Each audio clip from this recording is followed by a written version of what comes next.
Estamos de regreso en su programa En Serio y vamos a continuar con el segmento Actualidades. Habíamos conversado anteriormente, antes de irnos directamente a este segmento, damos la bienvenida a nuestro compañero Víctor. Víctor, buenas noches. Saludo al público televidente que nos mira. Buenas tardes, Jerry. Buenas tardes, Giselle. Agradeciendo infinitamente el favor de su sintonía a todas las personas que nos ven desde sus televisores, los que nos están viendo desde las redes sociales. Gracias por compartir esta noche con nosotros. Vamos a iniciar el segmento de análisis y debate antes de tiempo, porque son las 7:13. Y Víctor dijo buenas tardes. Sí. Bien, entonces. Eso es por el programa de Meridiano. Sí, la costumbre de este señor ducho en el área de la comunicación. Bien, entonces de inmediato vamos a dar inicio a lo que tiene que ver con el segmento de actualidades y vamos a estar comentando el discurso del presidente que fue ayer. Antes de ayer. Sí. Entonces, vamos a ver, chicos, ¿qué opinan ustedes respecto a este discurso? O sea, ¿cuál es su opinión? ¿Qué opinión les merece? ¿Qué consideran esperaban el mensaje? Recuerden que fue en torno a la reforma fiscal, que había un alboroto tremendo respecto a si se daba o no. ¿Qué opinan ustedes? Vamos a escuchar. Con respecto a esa intervención, Giselle, del presidente de la República, hay una parte que definitivamente trajo mucho aliento a la nación, porque muchos de la nación estaban de manera aprensiva esperando todo lo contrario a lo que realmente sucedió antes de ayer. Sin embargo, detrás de cámara, tú, Víctor y yo ya comentábamos que Víctor decía una frase que yo me imagino que es palpable y será así. Y Víctor decía, tarde o temprano, eso que se negó ahora, eso que no se dio ahora, o que el presidente no aprobó ahora, se va a tener que dar en cualquier momento. Y Víctor sí conoce esa parte. Exacto. Entonces, y por eso incluso salió a relucir que el presidente había prometido un gobierno inclusivo donde todos tuvieran participación, o sea, escuchar las opiniones. Pero comentábamos también que podría ser un poquito contradictorio porque ustedes comprenderán que es algo que debe darse en algún momento porque nosotros, como ya tú mencionaste, necesitamos una reforma fiscal. Obviamente no es el momento, ¿verdad? Claro. Por la situación en la que está atravesando el país, creo que fue una decisión inteligente mirándolo desde un punto de vista objetivo. Pero eso de escuchar, en algún momento cuando él tenga que tomar una decisión relevante al respecto, puede traerle consecuencias. Así es. Yo quiero, Gisela, antes de darle la palabra a Víctor, porque es una pregunta para él, precisamente por el hecho de que él es muy conocedor de esta materia. Pero esto es muy personal, Víctor. Esto no tiene mucho que ver con lo académico como tal. Okay.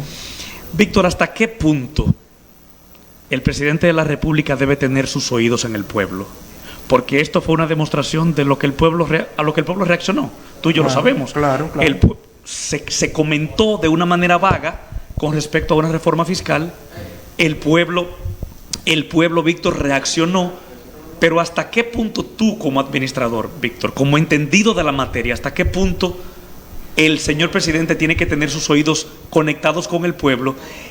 Y hasta qué punto eso tiene que llegar a un límite y decir, ok, ahora lo voy a hacer, aunque ustedes puedan reaccionar de una manera quizás contraria, pero tenemos que hacerlo por esto y por esto. ¿Qué opinión te merece eso, Víctor? Mira, Jerry, es una muy, muy buena pregunta, porque a veces hay mucha gente que hay temas, hay puntos que no toman en cuenta.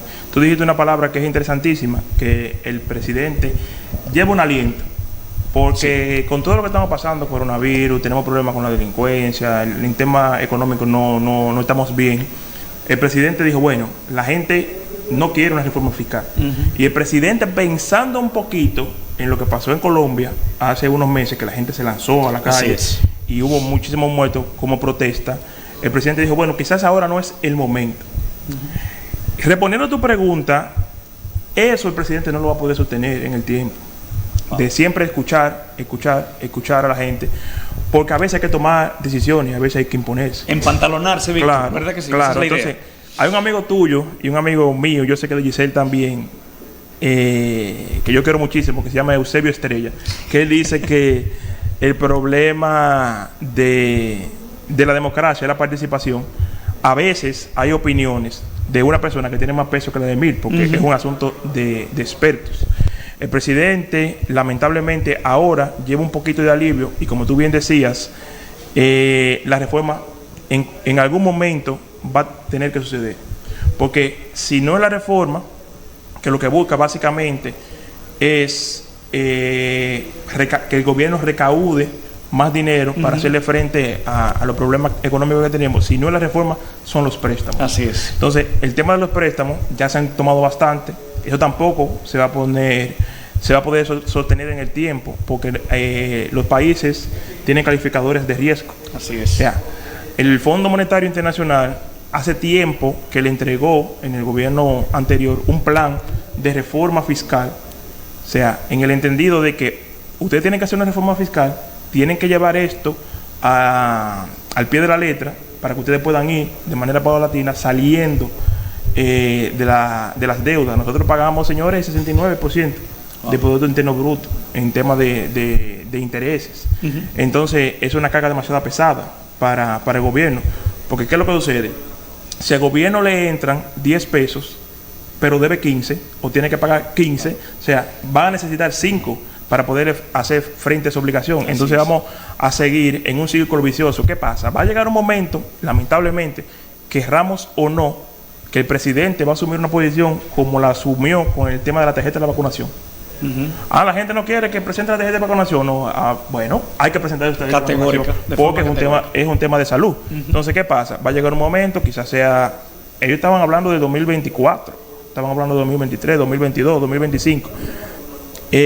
Hay mucha gente que entiende que el presidente lo que no quiere es que su figura, obviamente, se vea manchada por tomar ese tipo de decisiones, porque entiende que el presidente aspira a una reelección. Yo pienso que no. Yo pienso que el presidente lo que está haciendo es aportando a la tranquilidad de la gente, porque ahora mismo estamos viviendo momentos difíciles. Así es. Pero volviendo a tu pregunta, habrán situaciones en las que lamentablemente el presidente, por el bien del país y por el bien de nosotros, va a tener que asumir una posición y decir, bueno, eso es lo que va. Vitín y Jerry, pónganse bravos, brinquen, salten y patalen, pero eso es lo que va. Así es. Por eso estuvimos comentando desde el principio, o por eso fue mi comentario ahorita, que eso iba a traer consecuencias y que no siempre le iba a poder mantener el hecho de tener un gobierno participativo y escuchar a todos, porque que a veces hay que tomar decisiones así mismo como la de la salud. Entonces, otra pregunta para ustedes. Respecto a, yo estuve viendo un video en el que ellos estuvieron analizando el discurso del presidente. Entonces, el presidente hacía comparaciones de la gestión anterior, que fue algo bastante interesante que salió a relucir en nuestra conversación, Jerry. El presidente hacía comparaciones con la gestión anterior de que había reducido gastos. Bueno, ahí están los datos en el discurso, que había reducido muchos gastos en comparación con esas gestiones o con esa gestión un año atrás. Entonces, él decía, textualmente, déjame ver, como que las empresas que él había, que se habían, ayúdame con la palabra, exacto, que habían eliminado esas empresas, ese presupuesto como que lo que hicieron fue moverlo de lugar, porque hoy esas instituciones están funcionando con el mismo presupuesto y no es un ahorro que se le está haciendo al gobierno. Entonces, él lo hizo como presumiendo un logro, y una de las personas que analizaba el discurso decía, si un economista hubiese analizado ese discurso que dio el presidente, o un economista respetable, porque no se sabe si se hizo, no deja que el presidente exhiba como logro esa parte, porque las instituciones están ahí, no es algo que el Estado está recibiendo ese dinero para atrás para ponerlo a disposición para mover, por ejemplo, la economía o para inyectarle, ¿verdad? Exacto. Entonces, otra cosa también, yo iba a hacer una pregunta, pero lo que hice fue un comentario. Exacto.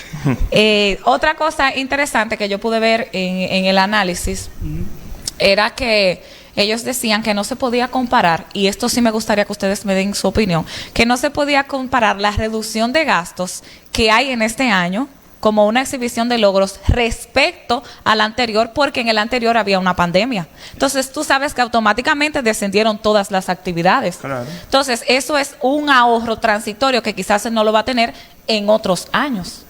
Sí, eso es cierto. Ustedes saben que cuando hay un estado de emergencia, se dispone de los recursos del Estado, obviamente, para paliar el tema de la emergencia. Había que hacerle frente al tema del COVID y prácticamente todo el presupuesto que tenía el Estado se estaba destinando a eso. El presidente habla de eficientizar el gasto, de reducciones, como tú decías, por ejemplo, se eliminaron la sede, el FOMPER, pero que todavía esas instituciones están en proceso de liquidación. O sea, no es que están eliminadas todavía, sino que de alguna manera siguen consumiendo una parte del presupuesto, porque es un tema de liquidación, hay empleados que hay que liquidar, para eso se necesitan recursos, hay empleados que se van a mover, van a tener que seguirse pagando, y quizás ese dinero no se está percibiendo como un ahorro todo, porque obviamente se encuentra dentro de ese proceso. Mucha gente entiende que fue un discurso como medio de campaña populista, exhibiendo una serie eso comentaba con Gisela. Exacto, de temas que no vienen al caso. Yo pienso que como quiera, aunque el gobierno se ahorre el 100% del presupuesto, a lo mejor será insuficiente para hacerle frente a la parte económica, la responsabilidad económica que nosotros tenemos, porque nosotros tenemos una carga tributaria fuerte, altísima, que tampoco compensa para paliar esa situación. Entonces, ustedes saben que ahora, por el tema de la misma pandemia, las recaudaciones no son las mismas que en años normales, o sea que el gobierno está dejando de percibir dinero, o sea, hay cambios externos que obviamente afectan directamente al presupuesto nacional, porque si tú dices, bueno, nosotros proyectamos que la gasolina se va a mantener en un 64% y mañana se sube un 68%, entonces hay que hacer un ajuste. Así es. Entonces, que eso viene en contra del Estado. Hablar de estos temas económicos es difícil. Y ustedes saben que lamentablemente aquí en la República Dominicana reina mucho lo que es la parte política. O sea, vamos a vernos bien, vamos a tratar de que nos veamos bien, de que la gente no se nos incomode, no nos ponga brava, pero hay una realidad, que en algún momento el presidente va a tener que ser responsable y va a tener que hacerle frente. Yo pienso que en el tema de tener un poquito de reforma está bien. Ahora, el presidente tiene una labor de cara a tratar de eficientizar el gasto. Trabajar el tema de los subsidios. Ustedes saben que se aprobó la eliminación de los subsidios y eso tiene que analizarse, ponderarse, obviamente de manera pausada, porque ustedes saben que aquí hay una serie de subsidios que se le dan a algunas empresas que van a tener que mantenerse. Por ejemplo, ustedes saben que hay una ley de desarrollo fronterizo que incentiva a todas aquellas empresas que se colocaran en la zona fronteriza y que ellos tenían, por ejemplo, una exención o sea, tenían eliminado el tema de los impuestos por importación, y eso es hasta el 2030. O sea, esos subsidios no se le pueden quitar porque es un contrato. Exacto. Tú tienes una empresa que se llama Home Academy y tú dices, bueno, yo voy a hacer una inversión de 15, 20 millones en la frontera para incentivar el empleo. Tú tienes que armar una infraestructura, una cosa, y el gobierno te dice, bueno, Jerry, nosotros vamos a dar beneficio hasta el 2030. El gobierno no te puede venir a saltar después que tú tienes una inversión hecha. Mira, Jerry, eso te lo vamos a cortar. Entonces, claro, ese tema, la sociedad debe de ser un poquito paciente, porque hay cosas que sí se podrán hacer, pero hay cosas que lamentablemente en términos de subsidios y en términos de ayudas sociales, el gobierno va a tener que seguir manteniendo. Entiendo. Claro. Pero como dijo Jerry, dijo Giselle, y yo le comentaba ahorita, la reforma va, sea mañana, pasado, sí, porque de alguna u otra manera el Estado y nosotros como ciudadanos vamos a tener que hacer un esfuerzo para poquito a poco ir saliendo del tema de la deuda y nosotros poder como país invertir también, ya cuando podamos haber reducido todo ese tema de la deuda, en temas de educación, en temas de seguridad, en temas de salud, porque así es que se desarrollan los países. Así es.